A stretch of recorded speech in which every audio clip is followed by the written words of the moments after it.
Welcome friends, welcome to healthy savings. आज हम discuss करेंगे ईलिन इलेक्ट्रॉनिक्स लिमिटेड के बारे में, इसकी आईपीओ डिटेल्स, इसमें आपको पैसा लगाना चाहिए, नहीं लगाना चाहिए या कितने टाइम के लिए लगाना चाहिए, ये कंपनी फंडामेंटली स्ट्रांग है या नहीं। आइए स्टार्ट करते हैं review on Elin electronics limited IPO.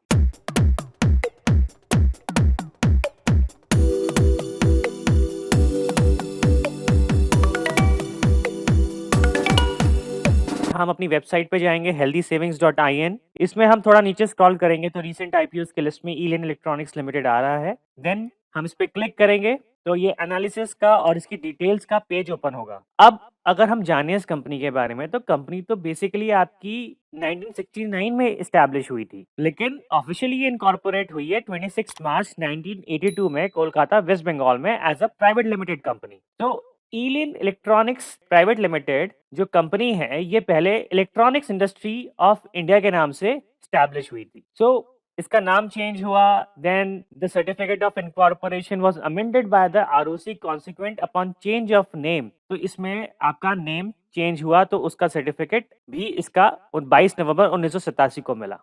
So ईलिन basically करती क्या है? ईलिन इलेक्ट्रॉनिक्स आपकी एक लीडिंग इलेक्ट्रॉनिक मैन्युफैक्चरिंग कंपनी है और इसके जितने भी क्लाइंट्स हैं वो अपनी अपनी इंडस्ट्री के लीडर्स हैं। Philips, Panasonic, Usha, Bosch and many more. Elin electronics is a leading electronics manufacturing services manufacturer. इसका क्या मतलब है? This company acts as a OEM, which is original equipment manufacturer, and ODM, original design manufacturer. That means ये Philips, Bosch, Usha इन companies के लिए component manufacture करती है। But ये कंपनी R&D भी करती है, रिसर्च एंड डेवलपमेंट, और डिजाइन करके एक कंपोनेंट भी बनाती है कि खुद की एलईडी एंड सोलर पैनल्स आते हैं जो उसने खुद ने डेवलप किए हैं। एंड होम अप्लायंसेस के सेगमेंट में, मोटर्स के सेगमेंट में ये लीडिंग मैन्युफैक्चरर है। तो उसके बारे में और जानते हैं। Based on the overall market, they are projected to be the largest player in this category with a market share of 12% in the fiscal year 2021. So ये बहुत बड़ी इलेक्ट्रॉनिक्स मैन्युफैक्चरिंग कंपनी है और इसके कंपटीशन सीधे डिक्सन टेक्नोलॉजीज एंड एम्बर इंटरप्राइजेस से है। So इसका जो पोर्टफोलियो है काफी डाइवर्सिफाइड है, जिसमें ये एलईडी लाइटिंग की manufacturing, fans, switches including lighting products, ये सब ये मैन्युफैक्चर करते हैं, मॉड्यूलर स्विचेस, सॉकेट्स। सो अगर हम देखें तो ये बेसिकली लीडिंग मैन्युफैक्चरर है सीलिंग फैंस का और डिफरेंट टाइप्स ऑफ फैंस का। होम अप्लायंसेस ये बनाता है, मोटर्स बनाता है, फ्रैक्शनल हॉर्स पावर मोटर्स बनाता है बेसिकली। तो फ्रैक्शनल हॉर्स पावर मोटर्स क्या होती हैं? जो भी छोटी 1 हॉर्स पावर से नीचे की मोटर होती है, जो बेसिकली आपकी इलेक्ट्रॉनिक कंपोनेंट्स में लगती है, मिक्सर ग्राइंडर हो गया, कोई भी होम अप्लायंस हो गया, वो मोटर ये मैन्युफैक्चर करता है। Then small appliances like steam irons, toasters, blenders, fractional horsepower motors used in mixer grinder, hand blender, wet grinder, ये motors खुद मैन्युफैक्चर करता है और ये लीडिंग मैन्युफैक्चर है इस सेगमेंट का। और थोड़े मिसलेनियस प्रोडक्ट भी बनाता है, जिसमें terminal block for air conditioner, stainless steel blade. तो ये plastic and metal sheet component भी मैन्युफैक्चर करता है। इसके अलावा ये मेडिकल डायग्नोस्टिक कार्ट्राइजेस भी मैन्युफैक्चर करता है। एंड अगर आप देखें इसके customers, so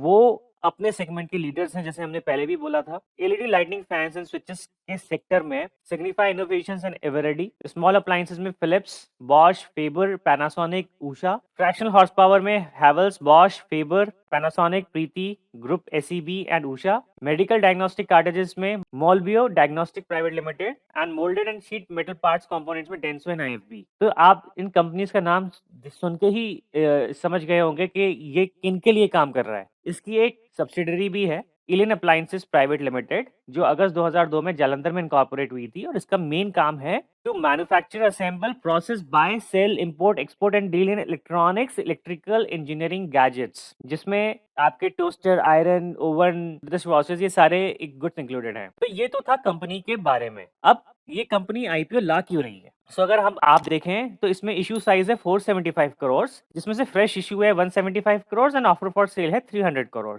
so offer for sale का सिंपल सा मतलब है कि ये पैसा सीधे शेयर होल्डर्स के पास जाएगा इसके, और 175 करोड़ है उसको ये कैसे यूटिलाइज करेगी? उसको ये अपने जो डेट है उसको पे करेगी, और थोड़े अमाउंट से ये इसको अपग्रेड करनी है अपनी existing facilities at Ghaziabad Uttar Pradesh and Verna Goa. तो ये बाकी का पैसा यहाँ लगाएगी एंड थोड़ा बहुत जनरल कॉर्पोरेट पर्पस में लगाएगी फ्रॉम 175 करोड़।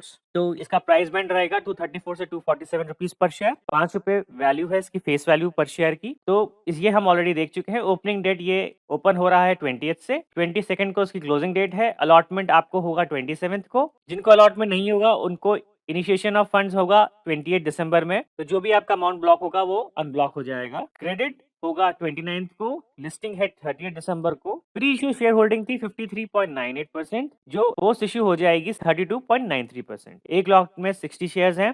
दैट मीन्स आपको मिनिमम 14,820 रुपीज लगाने पड़ेंगे एक लॉट के लिए। Retail quota 35%, QIB quota 50% and नाइक कोटा 15% है। तो ये सारे सेग्रीगेशन है कि रिटेल में मैक्सिमम आप एक लॉट लगा सकते हैं being a retailer, maximum 13 lots, उसकी प्राइस होगी 1,92,660 रुपीज। सिमिलरली SHNI का मिनिमम है 14 लॉट्स एंड BHNI का मिनिमम है 68 लॉट्स। प्रमोटर्स इसके यहाँ लिस्टेड है ऑलरेडी। यहाँ पे आपको इसकी DRHP एंड RHP रिपोर्ट मिलेगी। तो अगर आप इस पे क्लिक करेंगे तो यहाँ पे RHP रिपोर्ट इसकी खुल जाएगी। इसमें कंपनी की सारी इन्फॉर्मेशन आपको मिलेगी और आप खुद एनालिसिस करना चाहें इसको पढ़ के तो अपना एनालिसिस आप खुद भी कर सकते हैं। इस रिपोर्ट में सारी इन्फॉर्मेशन है, आप पढ़ के अपना व्यू बना के पैसा लगा सकते हैं। देन हम आगे बढ़े। ग्रे मार्केट प्रीमियम आपको चेक करना है। यहाँ पे क्लिक करके आप इसका ग्रे मार्केट प्रीमियम चेक कर सकते हैं। जो लोग बेसिकली लिस्टिंग गेन के लिए लगाते हैं उनके लिए ग्रे मार्केट प्रीमियम चेक करना बड़ा जरूरी है। तो अभी ऑलमोस्ट 45 रुपीज इसका GMP चल रहा है। तो IPO कट ऑफ प्राइस हम 247 लेते हैं तो 292 पे अभी तक लिस्टिंग होने के चांसेस हैं इसके। दैट मीन्स ऑलमोस्ट 17 to 18% होता है ये। एंड अगर मार्केट की कंडीशन सही रही तो आप इसमें 10 से 15% लिस्टिंग गेन एक्सपेक्ट कर सकते हैं। अब इसके थोड़े फंडामेंटल पैरामीटर्स हम चेक करते हैं, फाइनेंशियल पैरामीटर्स। सो एबिटा इसका फिस्कल ईयर 20 में 56 था, then 69 and then 79.9। Similarly profit 27.50, 34.90 and 39.10। तो क्लियरली हमको दिख रहा है कि EBITDA and profit both are increasing on year basis. That means कि अर्निंग्स बढ़ रही हैं, प्रॉफिट भी बढ़ रहा है। That means company growth path पे है। यहाँ पे हम देखें total assets 387 crore, then 508 and then 532। तो टोटल एसेट्स भी बढ़ रहे हैं। तो अगर इसकी बोरिंग्स की बात करें, इसका बोरिंग्स थे 69.90 फिस्कल ईयर 20 में। सो फिस्कल ईयर 21 में ये हो गए 113.80 करोड़ जो बढ़ गए थे एंड देन फिर ये आपका 20 में कम हो गए। तो यहाँ पे अगर आप देखेंगे तो बोरिंग्स आ रही है 102.30 करोड़।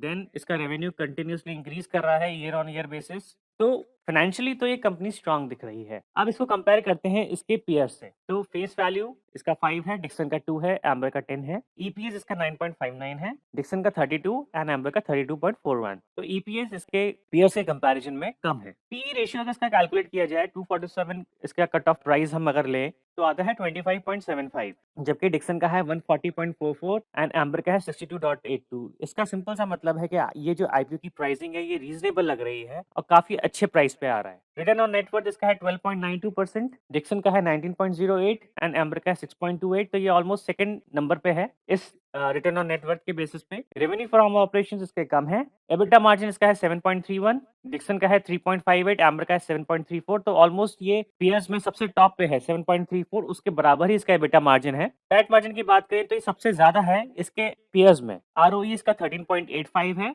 जो सेकंड है इसके पीयर्स में। डेट टू इक्विटी रेशियो भी इसका काफी अच्छा है। तो इन कंपोनेंट के बेसिस पे भी अगर आप देखें तो कंपनी काफी स्ट्रांग दिख रही है पीयर्स के कंपैरिजन में भी। सबसे बड़ी बात एज पर RHP कंपनी ने बोला है कि जो इसके कस्टमर हैं वो लीडर्स हैं खुद के सेगमेंट में। तो स्मॉल अप्लायंसेस में फिलिप इनका कस्टमर है, LED लाइटिंग में सिग्निफाई इनका कस्टमर है, फ्लैश लाइट्स में एवरेडी इनका कस्टमर है, फैंस में क्रॉम्पटन इनका कस्टमर है। तो यहाँ कंपनी ने RHP रिपोर्ट में ये डिक्लेयर भी किया है कि ये जितने भी ब्रांड लीडर्स हैं ये इसके कस्टमर्स हैं। कंपनी स्टैब्लिश हुई थी 1969 में और आज इसके इतने R&D भी करती है, इलेक्ट्रॉनिक कंपोनेंट मैन्युफैक्चरिंग भी करती है, डिजाइनिंग भी करती है, even metal and plastic component भी मैन्युफैक्चर करती है। इसके बहुत बड़े क्लाइंट्स हैं, जितने भी क्लाइंट्स हैं मैक्सिमम क्लाइंट्स इसके अपने सेगमेंट के मार्केट लीडर्स हैं। सो अगर देखा जाए तो इस IPO में इस कंपनी में काफी दम है और इसमें अगर पैसा लगाना चाहिए तो लगाना चाहिए लॉन्ग टर्म के लिए, क्योंकि इसमें ग्रोथ प्रोस्पेक्टिव दिख रही है। लेकिन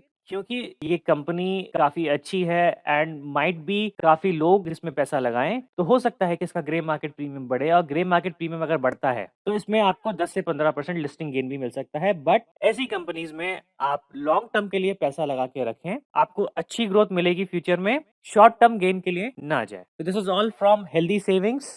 on the IPO review Elin electronics limited. So अगर ये जो पैरामीटर्स हमने यहाँ डिस्कस किए हैं, components, EBITDA, PAT, assets, shares, share capital, borrowings, revenue growth and different financial parameters, तो इनको समझने के लिए आप हमारे कोर्सेज में जा सकते हैं। कोर्सेज में आपकी चॉइस के हिसाब से जो भी आपको टॉपिक पहले करना है आप करिए। आपको बहुत अच्छी चॉइस मिलती है यहाँ पे। अगर आपको फंडामेंटल करने हैं फंडामेंटल करिए, आपको फाइनेंशियल इंस्ट्रूमेंट सीखने हैं वो सीखिए, आपको buyback, stock split, different corporate actions के बारे में सीखना है तो वो सीखिए। तो अगर आप सीखना चाहें तो आप यहाँ जाके सीख सकते हैं। तो this is all from healthy savings. मिलते हैं नेक्स्ट रिव्यू में, तब तक के लिए thank you very much guys.